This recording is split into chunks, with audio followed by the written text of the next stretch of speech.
There's a lot of things about autism that Temple Grandin herself admits to being wrong about. Let's find out what in Book Club! These book club videos are all about helping you out. You vote on what book I read the book, and then I summarize it for you. I want you to have the best information to make good decisions for your child. How can you have a say in what book I summarize? Join my email list. There's a link below.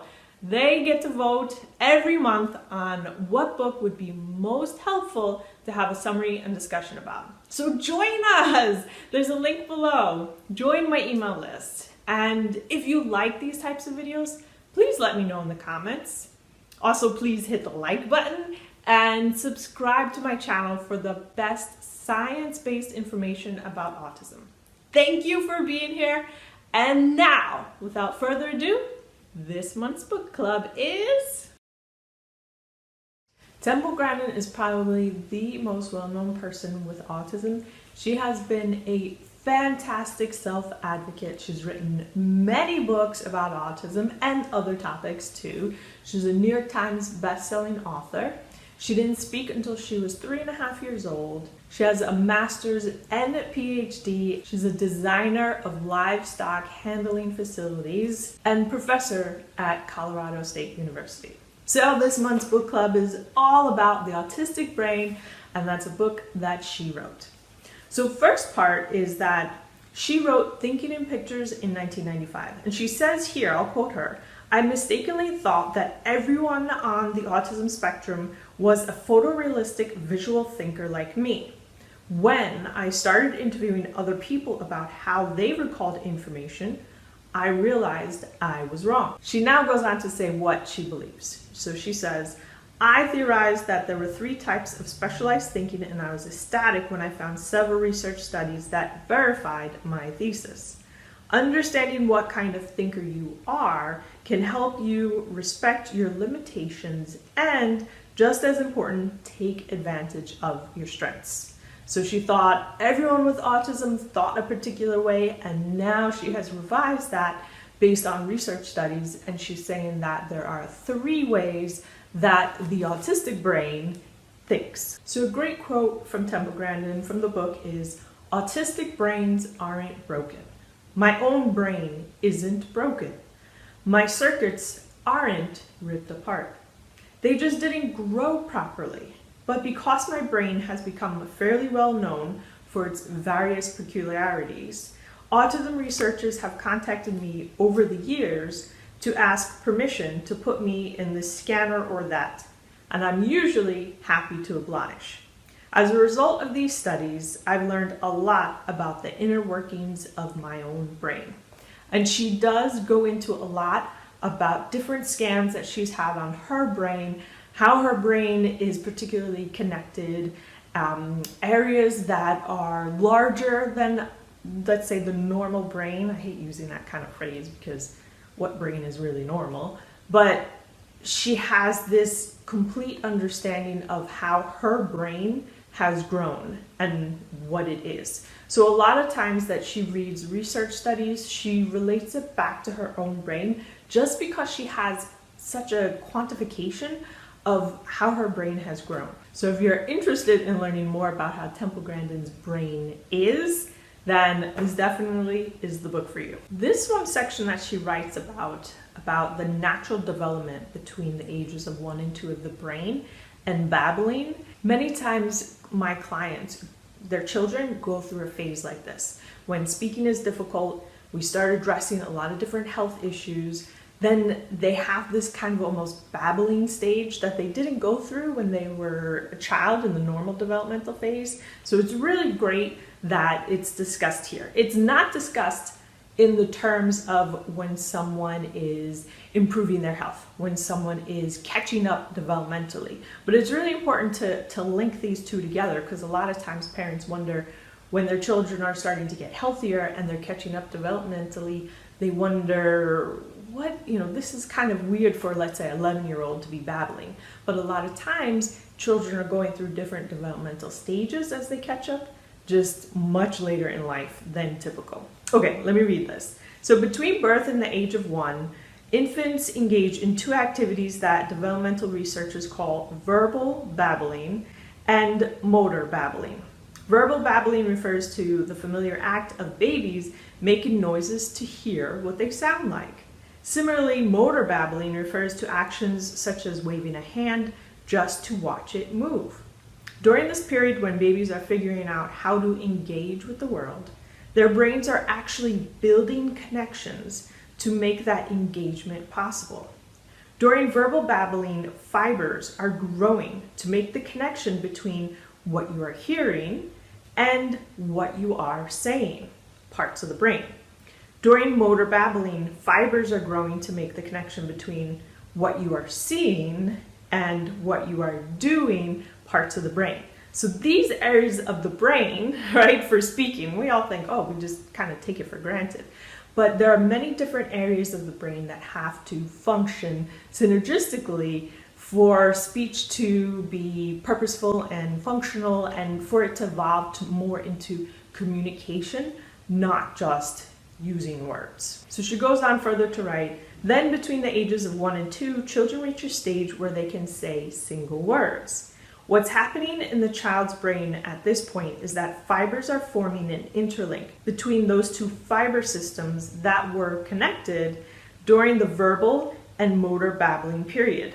The brain is connecting what you are seeing with what you are saying until out pops mama, dada, ball, and so on. So this is a really critical stage of speech development.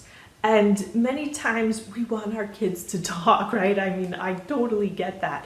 But if this aspect of development isn't really allowed to naturally occur, it's hard to make that speech really meaningful. So many times as you're healing your child, as they're getting healthier and things like that, if you do see something like this, right? Like my child keeps talking and they're saying nothing. They're just kind of babbling, but maybe they're 12 years old.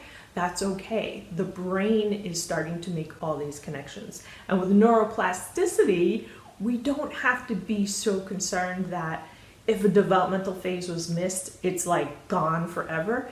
It's not, the brain doesn't work like that. And to be honest with you, scientists, they don't really know, right? So even Temple Grandin herself, she thought, okay, everyone with autism thinks a particular way.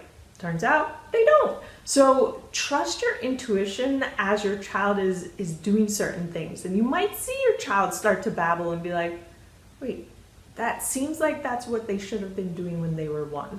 That's great. Encourage it more and continue to address those health issues, because when the body starts getting healthier, right, the brain gets healthier.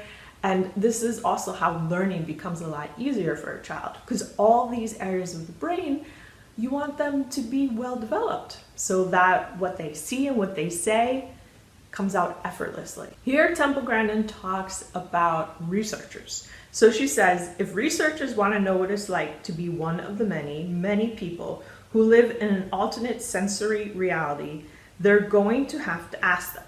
And now this is super important, right? So Temple Grandin has written a lot about her own experiences, and she extrapolated thinking, okay, well, everyone with autism experiences life this way. No, and she corrected herself. And I want to bring your attention to these books behind me. These books are all written by people with autism who cannot speak. So if you were to outwardly just look at these individuals, you would see severe autism, non-speaking. You would erroneously think that there was no intelligence there. There is amazing intelligence, amazing insight. And so if you really want to start to understand your child more and more, I really encourage you to read these books.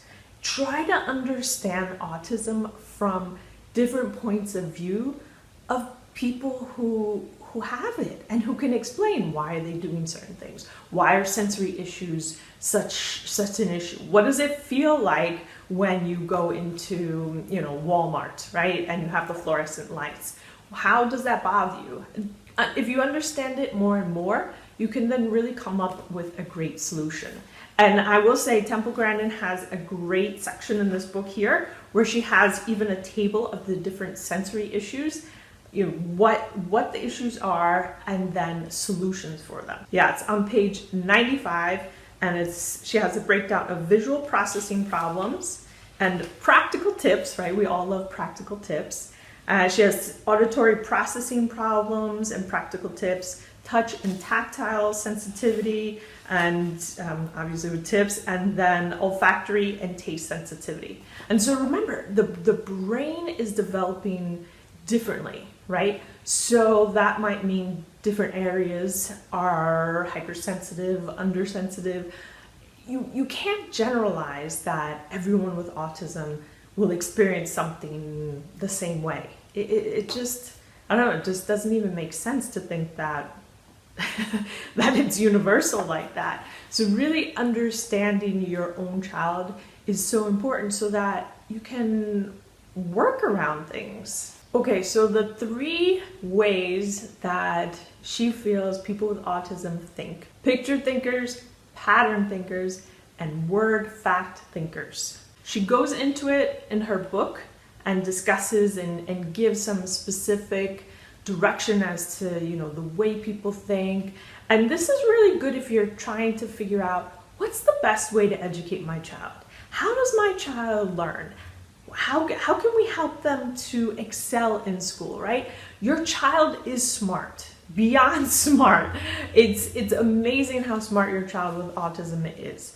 And sometimes it's just about figuring out how to really tap into those strengths. I know it might seem at times like, you know, they might do something really bizarre behavior-wise, and you're just like, I don't get it. Like, if you do that, how can you have like complex thoughts and things like that? Go get these books and you will hear from the people themselves that sometimes their body just does things, but it doesn't mean they can't think. It doesn't mean that they're not smart. It doesn't mean that they don't want to learn. So I think this is a good book in the sense that it explains a little bit more about the possibilities. Might there be a 4th category to how children with autism think? Yeah, of course. Might there be even like a combination of the 3? Why not? I don't see why not. So this gives ideas of how to understand how your child thinks and how you can approach them education-wise. So I think this book is worthwhile in that sense. It is kind of complex. This is definitely not like an easy read. It'll take more than one sitting for sure. But if you're very interested in different research studies, how the brain is interconnected, this definitely would be a good read for you. And I hope this book just gives you the confidence that if you think somebody is wrong about your child, follow your gut. You know your child best. If you think they learn a particular way and that's not a way they should learn or something like that, go with your gut. You are a great parent. You are figuring things out as you go. And if you want to read a little bit more about the autistic brain, this is definitely a good book for you.